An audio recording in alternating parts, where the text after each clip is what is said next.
Could you just take us through your thought process of why you decided not to wear a mask? I had one on before. I wore one in this back area, but I didn't want to give the press the pleasure of seeing it. But no, where I had it in the back area, I did put a mask on. Not necessary here. Well, everybody's been tested, and I've been tested. In fact, I was tested this morning, so it's not necessary. And I liked it very much. I actually, honestly, I think I look better in the mask. I really did. I look better in the mask.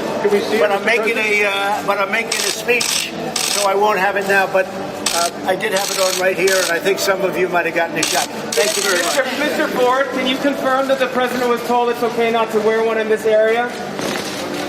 It's up to him. Ford has made it very clear that everybody at the plant needs to wear a mask. They made this known publicly. President Trump, for whatever reason, has thus far refused to wear a mask. Ford said in a statement that PPE is company policy to prevent the spread of COVID-19. Do you anticipate the president wearing a mask today? Well, if he does wear one, it'll be the first time that we have seen him do that publicly. Michigan's attorney general has warned that if the president wears no mask, he will be asked not to return. The attorney general is also piling on. She sent an open letter today, Dana, saying that President Trump must, I repeat, must wear a mask when he is at this factory today. We'll see if he does one. He was asked about it on the South Lawn, and he kind of pushed it off a little bit and said, we'll see what happens. What is it about a face mask that he thinks people around him think gives off such a negative message? I keep saying this to people around me, that we don't smoke on planes anymore because of the danger it poses to those around us, or in office buildings. We stop at stop signs not only to protect ourselves, but also those around us.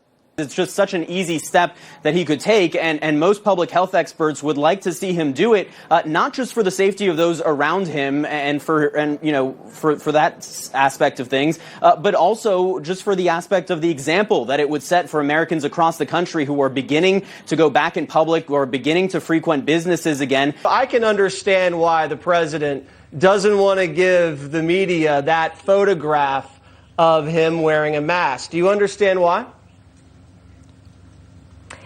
I do, but I also think that he wants people to get back to work, and one of the best ways to get people back to work and make them feel comfortable is to people are going to have to wear masks. Despite warnings, despite pleas, he goes into a Ford plant without a mask, unaware or uncaring that it's not so much that he might get the disease or catch the virus while he's there. It's that he might spread it and he might give it to others. Is the president no longer welcome in Michigan?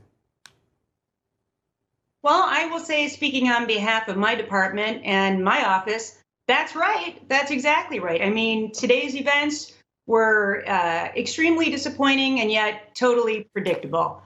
The president is like a petulant child who refuses to follow the rules. And I have to say, this is no joke.